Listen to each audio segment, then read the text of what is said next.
Hello dear friends, welcome back. இன்னைக்கு chocolate கேக்குக்கும் chocolate truffle கேக்குக்கும் உள்ள டிஃபரன்ஸும் ரெண்டு கேக்குக்கும் எப்படி டெக்கரேஷன் பண்ணலாம்ன்றதையும் உங்க கூட ஷேர் பண்ணிக்கிறேன். சாஃப்ட்டான சாக்லேட் ஸ்பாஞ்ச் கேக் குக்கர்லயும் ஓடிஜிலயும் எப்படி செய்யலாம்னு ஒரு வீடியோ போட்டிருக்கேன் ஃப்ரெண்ட்ஸ். லிங்க் உங்களுக்கு கொடுக்குறேன், செக் பண்ணிக்கோங்க. சாக்லேட் ட்ரஃபிள் க்ரீம் எப்படி பண்ணலாம்னு வீடியோ ஆல்ரெடி போஸ்ட் பண்ணியிருக்கேன், லிங்க் கொடுக்குறேன், செக் பண்ணிக்கோங்க.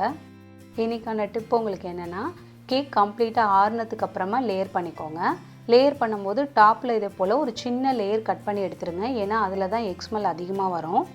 டிப் நம்பர் 2, எப்பயுமே 1/2 kg கேக்குக்கு நம்ம 6 inch பேன் தான் யூஸ் பண்ணுவோம். ஆனால் சாக்லேட் ட்ரஃபிள் கேக்குக்கு 5 inch பேன் யூஸ் பண்ணிக்கோங்க. நல்லா டாலாகவும் 4 லேயராகவும் உங்களுக்கு கிடைக்கும். பார்க்கவே லுக் வைஸ் அழகாக இருக்கும். மற்ற ஸ்பாஞ்ச் கேக்கை கம்பேர் பண்ணும்போது சாக்லேட் ஸ்பாஞ்ச் கேக்கை லேயர் கட் பண்ணும்போது இதை போல் நிறைய க்ரம்ஸ் கொட்டும். நீங்கள் அதை பார்த்துட்டு பயப்பட வேண்டாம், இது நார்மல் தான். அடுத்து ஃப்ராஸ்டிங் பண்ண ஸ்டார்ட் பண்ணிடலாம்.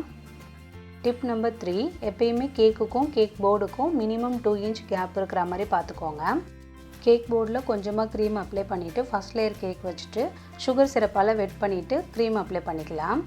ட்ரஃபிள் கேக் ரெடி பண்ணும்போது மேக்ஸிமம் எல்லோரும் இந்த ப்ராப்ளம் ஃபேஸ் பண்ணி தான் வந்திருப்பீங்க. அதுக்கு உங்களுக்கான டிப் இன்றைக்கி என்னென்னா, இதை போல் ஒரு லாங்காக இருக்கிற மாதிரி ஒரு டம்ளர் சூஸ் பண்ணிக்கோங்க. அதில் ஹாட் வாட்டர் எடுத்துக்கோங்க.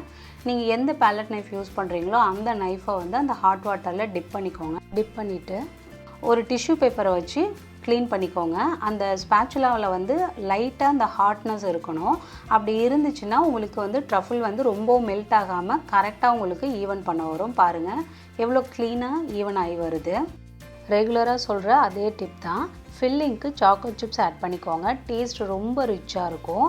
இப்போ அடுத்த லேயர் கேக் வச்சுட்டு அதுலேயும் சுகர் சிரப்பால் வெட் பண்ணிக்கலாம். இப்போ மறுபடியும் க்ரீம் அப்ளை பண்ணிக்கோங்க. அப்ளை பண்ணிவிட்டு சைடில் எனி டைம் அந்த ஹாட்டாக இருக்கிற தண்ணி வச்சுக்கோங்க. ஹாட் வாட்டரில் டிப் பண்ணிவிட்டு ஈவன் பண்ணிங்கன்னா உங்களுக்கு ஈவனாக கிடைக்கும்.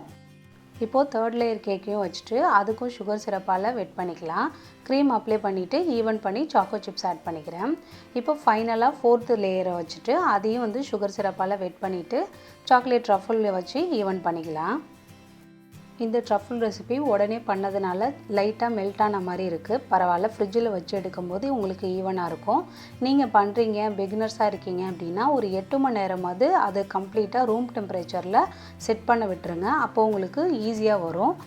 க்ரம் கோட் கொடுத்து முடித்த உடனே கையோட கேக் போர்டையும் க்ளீன் பண்ணிவிடுங்க, இல்லைனா அதுக்கப்புறம் க்ளீன் பண்ணுறது ரொம்ப கஷ்டமாயிடும். இப்போ கேக்கை ஃப்ரிட்ஜில் வச்சு செட் பண்ணிக்கலாம். இப்போது 1/2 kg சாக்லேட் கேக்குக்கு 3/4 கப் விப்பிங் க்ரீம் எடுத்து ஸ்டிஃப் பீக்காக நான் பீக் பண்ணி எடுத்துக்கிறேன். விப்பிங் க்ரீம் எப்படி பீட் பண்ணணுன்ற வீடியோ ஆல்ரெடி போஸ்ட் பண்ணியிருக்கேன், லிங்க்கு கொடுக்குறேன், செக் பண்ணிக்கோங்க. விப்பிங் க்ரீம் எப்பயும் ஸ்டிஃப் பீக்காக இருந்தால் தான் நீங்கள் வெளியில் கேக்குக்கு அழகாக நீங்கள் டிசைன் பண்ண முடியும், டெக்கரேஷன்லாம் கொடுக்க முடியும். இப்போ பவுலில் கவுத்துனா கூட கீழே விழாமல் இருக்குது பாருங்கள், அந்த அளவுக்கு ஸ்டிஃப் பீக்காக பீக் பண்ணிவிட்டு சாக்லேட் கனாஷ் ரெடி பண்ணியிருந்தேன்னா அதில் வந்து இந்த விப்பிங் க்ரீம் கொஞ்சமாக ஆட் பண்ணி பீட் பண்ணி எடுத்துக்கிறேன். இப்போ சாக்லேட் க்ரீமும் ரெடி ஆகிடுச்சு. நெக்ஸ்ட்டு 1/2 kg சாக்லேட் கேக்குக்கு சாக்லேட் ஸ்பாஞ்ச் கேக் ரெடி பண்ணியிருந்தோம்ல, அதை வந்து 3 லேயராக கட் பண்ணி எடுத்துக்கலாம். ஃப்ரெண்ட்ஸ், நீங்கள் நம்ம சேனலுக்கு புதுசாக இருந்தீங்கன்னா ப்ளீஸ் லைக் பண்ணுங்கள், சப்ஸ்கிரைப் பண்ணுங்கள், நம்ம சேனலுக்கு சப்போர்ட் பண்ணுங்கள். சாக்லேட் கேக்குக்கு 3 லேயர் கட் பண்ணிக்கலாம். பாருங்கள் ஒவ்வொரு லேயரும் எவ்வளோ சாஃப்டாக வந்திருக்கு. இப்போது அடுத்த டிப் என்னென்னா, நீங்கள் கேக் வந்து லாங் டிஸ்டன்ஸில் நீங்கள் டெலிவரி கொடுக்க போகிறீங்க அப்படின்னா எப்பயுமே கீழே போர்டில் வந்து க்ரீம் அப்ளை பண்ணுறோம்ல, அது கொஞ்சம் எக்ஸஸாக கொடுத்துக்கோங்க. அப்போ தான் கேக் வந்து மூவ் ஆகாமல் இருக்கும் ட்ராவலிங் டயத்தில். இப்போது ஃபஸ்ட் லேயர் கேக் வச்சுட்டு சுகர் சிரப்பால் வெட் பண்ணிக்கலாம். ஃபஸ்ட்டு வெட் பண்ண மறந்துட்டேன், அதுக்கப்புறம் அந்த க்ரீமை எடுத்துகிட்டு மறுபடியும் வெட் பண்ணிவிட்டு அதில் வந்து க்ரீம் அப்ளை பண்ணிக்கிட்டு சாக்கோ சிப்ஸ் ஆட் பண்ணிவிட்டு செகண்ட் லேயர் கேக்கையும் வச்சுட்டு அதையும் சுகர் சிரப்பால் வெட் பண்ணி க்ரீம் அப்ளை பண்ணிவிட்டு சாக்கோ சிப்ஸ் ஆட் பண்ணிவிட்டு தேர்ட் லேயர் கேக்கையும் வச்சுக்கலாம். தேர்ட் லேயர் கேக் வச்சுட்டு அதையும் வந்து சுகர் சிரப்பால் வெட் பண்ணிக்கலாம். இப்போ க்ரம் கோட் ஸ்டார்ட் பண்ணிடலாம். க்ரீம் கொஞ்சம் எக்ஸஸாக ஆட் பண்ணிக்கிறேன். ஆட் பண்ணிவிட்டு ஃபுல்லாக ஈவன் பண்ணிக்கலாம். இப்போ இந்த ஒரு வீடியோலேயே உங்களுக்கு சாக்லேட் கேக்குக்கும் சாக்லேட் ட்ரஃபிள் கேக்குக்கும் டிஃப்ரென்ஸ் புரிஞ்சிருக்கும் நம்புகிறேன். அதாவது சாக்லேட் ட்ரஃபிளுக்கு வந்து சாக்லேட் கனாஷை வந்து செட் பண்ணிவிட்டு அதுக்கப்புறம் லேயரிங் கொடுக்குறது தான் சாக்லேட் ட்ரஃபிள். அதே கனாஷை கொஞ்சமாக விப்பிங் க்ரீமில் ஆட் பண்ணி பீட் பண்ணி எடுத்துகிட்டு அதுக்கப்புறம் லேயரிங் கொடுத்து கேக் பண்ணோன்னா அது வந்து சாக்லேட் கேக். இப்போது டாப்லேயும் சைட்லேயும் ஈவன் பண்ணிக்கலாம். ஈவன் பண்ணிவிட்டு கேக் போர்டை கம்ப்ளீட்டாக க்ளீன் பண்ணிவிட்டு 1/2 hour ஃப்ரிட்ஜில் வச்சு செட் பண்ணிக்கலாம். இப்போது ஃப்ரிட்ஜில் செட் பண்ண வச்சுருந்த சாக்லேட் ட்ரஃபிள் கேக்கை வெளியில் எடுத்துகிட்டு பேலன்ஸ் இருக்கிற சாக்லேட் ட்ரஃபிளை வச்சு ஈவன் பண்ணிக்கலாம்.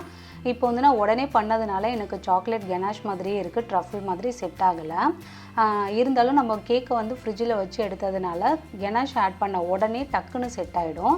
இப்போ மறுபடியும் ஹாட் வாட்டரில் பேலட் நைஃபை டிப் பண்ணிவிட்டு நான் ஈவன் பண்ணிக்கிறேன். அப்போ தான் நமக்கு ஸ்மூத்தான ஒரு ஃபினிஷிங் கிடைக்கும். மற்ற கேக்கை கம்பேர் பண்ணும்போது சாக்லேட் ட்ரஃபிள் கேக் எப்பயுமே கொஞ்சம் வெயிட் அதிகமாக தான் இருக்கும். ஏன்னா நம்ம ட்ரஃபிள் வந்து ஆட் பண்ணும்போது வெயிட் நமக்கு எக்ஸஸாக கொடுக்கும். அதனால் க்ரீம் அப்ளை பண்ணும்போது ரொம்ப லைட்டாக ஆட் பண்ணிக்கோங்க, ரொம்ப ஹெவியாகவும் கொடுத்துடாதீங்க.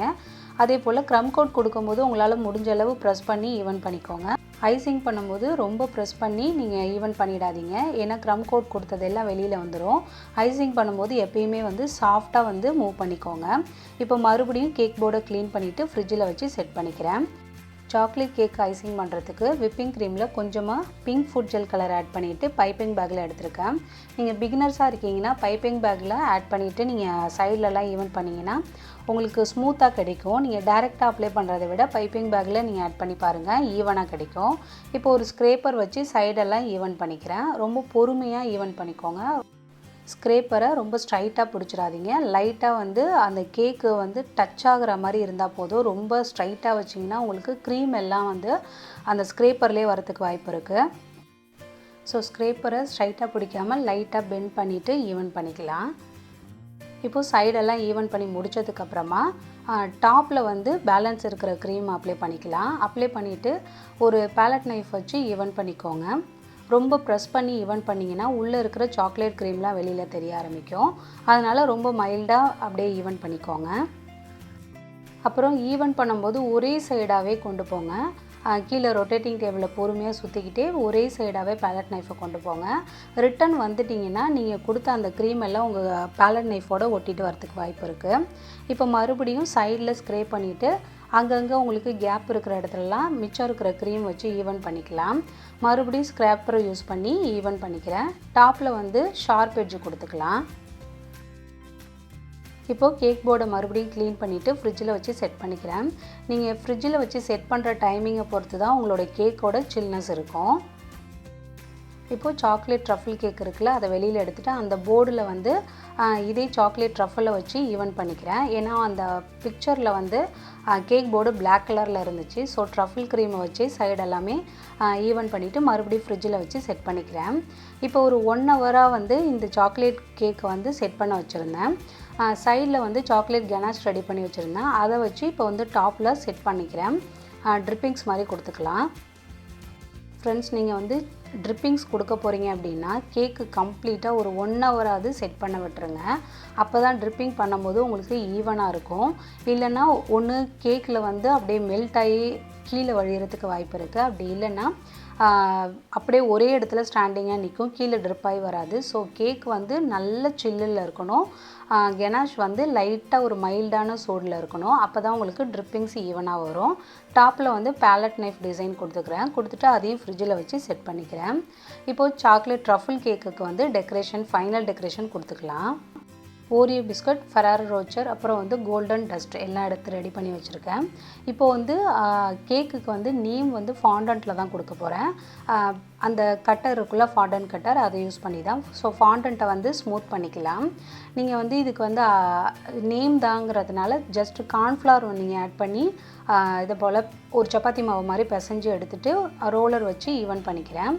இப்போ வந்து அவங்க கொடுத்துருந்த நேமுக்கு ஏற்ற மாதிரி ஒவ்வொரு லெட்டராக கட் பண்ணி எடுத்துக்கலாம். நெக்ஸ்ட்டு ஃப்ளவர் கட்டர் யூஸ் பண்ணி சின்னதாக வந்து ஃப்ளவர்ஸ் கட் பண்ணி எடுத்துக்கிறேன்.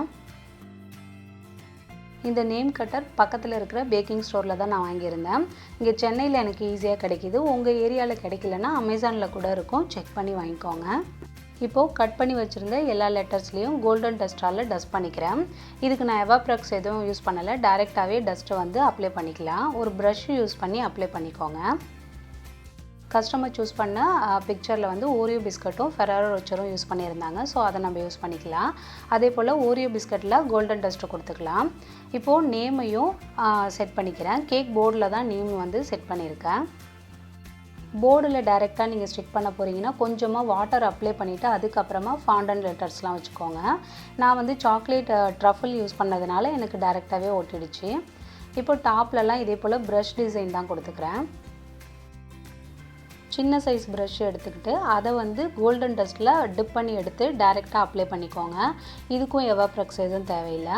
இப்போ ஃபெராரோ ரோச்சரும் அந்த பிஸ்கட் கோல்டன் பிஸ்கட்லாம் இருக்குல்ல ரெடி பண்ணி வச்சுருந்தோம்ல அது எல்லாத்தையுமே டாப்பில் டெக்கரேஷன் கொடுத்துக்கலாம். இப்போது ஹாப்பி பர்த்டே ஒய்ஃப் அப்படின்ட்டு ஒரு கேக் டாப்பர் கேட்டிருந்தாங்க. ஸோ அதையும் வந்து சென்டரில் வந்து ஃபிக்ஸ் பண்ணிக்கலாம். இப்போ ஃபஸ்ட்டு கேக் டாப்பரை வந்து ஃபஸ்ட்டு வச்சுட்டு அதுக்கப்புறமா பேலன்ஸ் இருக்கிற டெக்கரேஷன் பண்ணிக்கிறேன். ஏன்னா வந்து அப்போ தான் நமக்கு ப்ராப்பரான ஒரு லுக் கிடைக்கும். இல்லைனா கேக் டாப்பர் ஒரு சைடும் டிசைன் ஒரு சைடும் போகிறதுக்கு வாய்ப்பு இருக்குது. அதனால் ஃபஸ்ட்டு வந்து கேக் டாப்பரை ஃபிக்ஸ் பண்ணிவிட்டு அதுக்கப்புறமா நான் டிசைன் பண்ணிக்கிறேன். இந்த டெக்கரேஷன்ஸ் எல்லாமே டெலிவரி கொடுக்கறதுக்கு 1/2 அன் ஹவருக்கு முன்னாடி ஸ்டார்ட் பண்ணிக்கிட்டேன். இப்போது கேக் பாக்ஸை வந்து ரெடி பண்ணிக்கலாம். கேக் பாக்ஸில் அவங்களே கொடுத்துருப்பாங்க சின்ன சின்ன ஃபோல்டிங். அந்த எல்லா ஃபோல்டிங்கும் வந்து உள்பக்கமாகவும் மடிச்சிடுங்க, வெளிப்பக்கமாகவும் மடிச்சிடுங்க. அப்போ தான் உங்களுக்கு ஈஸியாக ஃபோல்ட் பண்ண வரும். இப்போது டாப்பில் வந்து சின்னதாக ரிப்பன் ஒன்று கொடுத்துருக்கேன். அப்புறம் நைஃபு அப்புறம் கேண்டில்ஸும் செட் பண்ணிக்கிறேன். எல்லாமே வந்து செலோ டேப் வச்சு ஸ்டிக் பண்ணிக்கிறேன். இப்போ கேக்கையும் உள்ளே வச்சாச்சு. கேக் பாக்ஸை க்ளோஸ் பண்ணி டாப்லேயும் செலோ டேப் வச்சு ஒட்டிக்கிறேன். இந்த கேக்கோட ப்ரைஸிங்லாம் வீடியோட எண்டில் கொடுத்துருக்கேன். ஸோ ஸ்கிப் பண்ணாமல் பாருங்கள். அடுத்து சாக்லேட் கேக்குக்கு டெக்கரேஷன் ஸ்டார்ட் பண்ணிக்கலாம். சாக்லேட்டை மெல்ட் பண்ணிவிட்டு இதை போல் ஹார்ட் ஷேப்பில் இருக்கிற மோல்டில் ஊற்றி ஃப்ரிட்ஜில் வச்சு செட் பண்ணி எடுத்துக்கிட்டேன். இதுலேயும் வந்து 2-3 சாக்லேட்டுக்கு வந்து கோல்டன் டஸ்ட் கொடுக்கணும். டைரெக்டாக இதில் கொடுக்காம கொஞ்சமாக வந்து எவாப்ரெக்ஸ் ஆட் பண்ணி ஒரு பெயிண்ட் மாதிரி ரெடி பண்ணிவிட்டு அதை வந்து சாக்லேட் மேலே அப்ளை பண்ணிக்கலாம். கஸ்டமர் செலக்ட் பண்ண இந்த பிக்சரில் இது போல் தான் ஹார்ட் ஷேப்பில் சாக்லேட்லாம் இருந்துச்சு. ஸோ அதை எல்லாத்தையும் ரெடி பண்ணிக்கலாம் ஒன் பை ஒன்னாக. இப்போது சாக்லேட் கேக்குக்கு டெக்கரேஷன் ஸ்டார்ட் பண்ணிக்கலாம். இப்போது இந்த நாசில் யூஸ் பண்ணி தான் சின்ன சின்ன டாட்ஸ் மாதிரி கொடுத்துக்கிறேன். ஓவராக க்ரீம் கிடையாது இந்த டிசைனில். சும்மா ஜஸ்ட் வந்து அந்த டாப்பிங்லாம் இருக்குல்ல அந்த சாக்லேட் இந்த பிஸ்கட்லாம் அதெல்லாம் மூவ் ஆகாமல் இருக்கிறதுக்கு ஜஸ்ட்டு ஒரு சின்ன டாட் மாதிரி க்ரீம் கொடுத்துக்கலாம். இந்த கேக்குக்கும் டாப்பில் வந்து ஓரியோ பிஸ்கட் அப்புறம் வந்து சாக்லேட்ஸு அப்புறம் வந்து ஆர்டிஃபிஷியல் ஃப்ளவர்ஸ் இதெல்லாம் வச்சு தான் இந்த டெக்கரேஷன் பண்ண போகிறோம். பாருங்கள், உங்களுக்கு பார்க்கும்போதே உங்களுக்கு நிறைய புரியும். இப்போது ரெடி பண்ணி வச்சுருந்த எல்லா சாக்லேட்டையும் டாப்பில் வந்து டெக்கரேஷனாக கொடுத்துக்கலாம். இப்போது இது போல் நீங்கள் பிஸ்கட்டு சாக்லேட்லாம் டாப்பில் வந்து டெக்கரேஷன் கொடுக்குறீங்க அப்படின்னா கொஞ்சம் நல்லா ப்ரெஸ் பண்ணி கொடுங்க.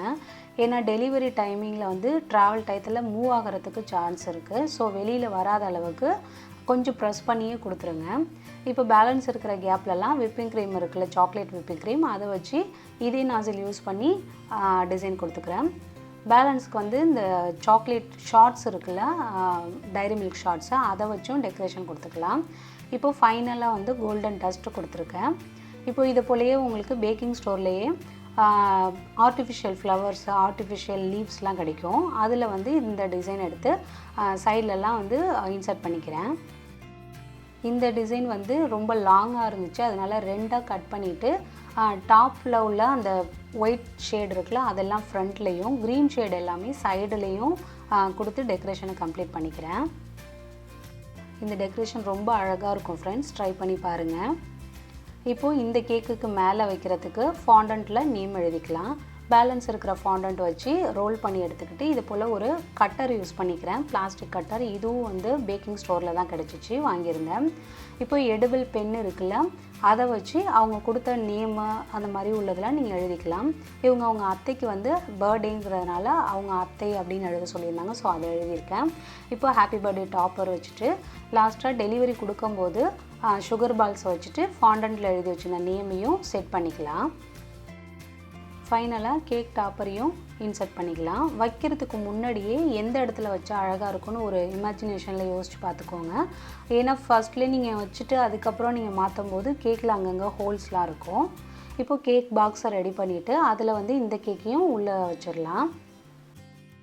எல்லோரும் என்னோட கேக் ஜேர்னி பற்றியும் கேக் பிஸ்னஸை எப்படி க்ரோ பண்ணணும்னு கேட்குறீங்க.